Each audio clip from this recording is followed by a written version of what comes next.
Hey guys, my name is Miska and welcome to Overwatch Central. Today we're taking a look at some news and some more workshop stuff because there's just a never-ending avalanche of just fantastic stuff from the workshop, of course. Beginning with the sort of news though, we have some stuff regarding the next competitive season. So season 15 is ending in not too long and season 16 will be starting up not too long after. And it was announced yesterday that they would be changing something in competitive play for season 16. This is pretty big for the Grandmaster tier, but in GM you will no longer be able to queue with a queue size of 3 or higher. So you can only queue solo or duo in Grandmaster from season 16 and onwards, and that's pretty big for a few reasons, but the main one basically just being that people used to queue up as pretty big stacks in GM, and sometimes maybe it would be quite a few Overwatch League pros or just very good players that would just stomp anyone that they meet because they can be so much more coordinated. That won't really be a thing anymore, and people have reacted mostly pretty well to this, especially pros and other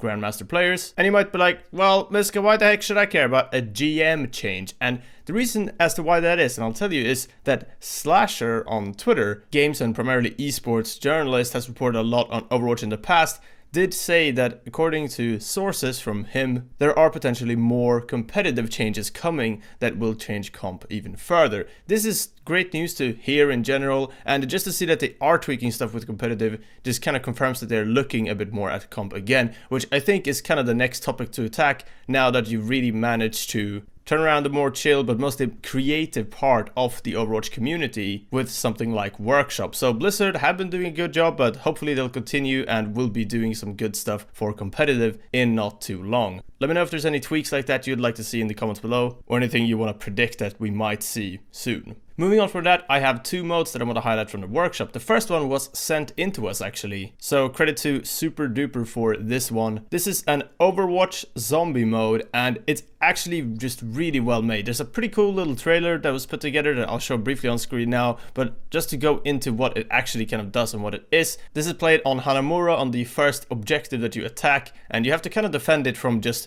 rounds and sort of waves of zombies. And it's very well made in the way that you begin with just a melee weapon. As you can see here, it's a Torbjorn hammer, and once you get enough money, which you get pretty quickly, you can buy a pistol, and then you can swap between the guns just by pressing E. So you swap between the Torb hammer and the Mercy pistol, and you can also buy a shotgun, or shotguns in this case, as you kind of become a Reaper. And then the final one for 500 points is the assault rifle with Soldier 76, and you can just switch between all of these by pressing E. It works really well, it's very smooth, and honestly I found this mode just pretty interesting. It's just the sort of groundwork for a pretty fantastic potentially zombie mode. It's already great, but it has so much more potential as well, and clearly a lot of work has gone into this. So credit to Super Duper for putting that mode together. The code is on screen as per usual, D2M8X, and you have to add a bit of AI of course with this when you start it up if you want to play by yourself. Currently I think it's kind of single player, but you can do a whole lot more with this. So if you want to import with that code and then tweak the mode, feel free to do that. Or if you just want to get in touch with Super Duper, I've left a link to the YouTube channel. You can leave a comment on the YouTube video or whatever you want to do,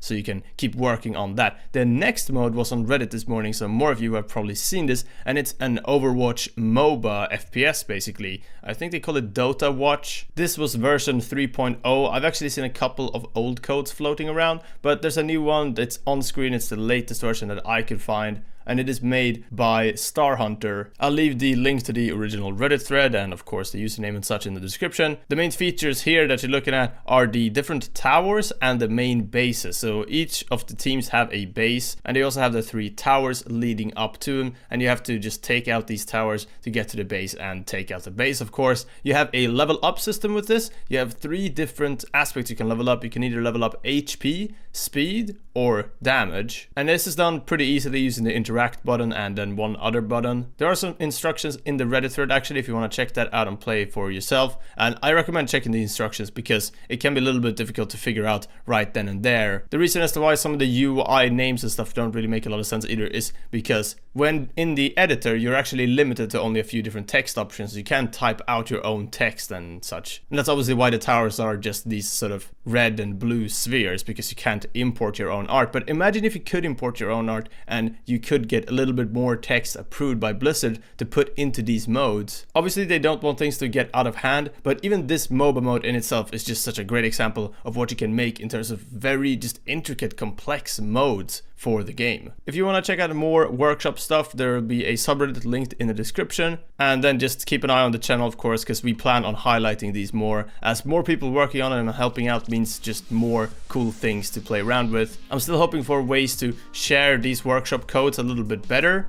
as just YouTube videos might seem a little bit clunky, and hopefully I can help out with that in some way. Anyway, thank you guys very much for watching. Check out the links in the description, and yeah, I'll see you guys next time. Bye bye.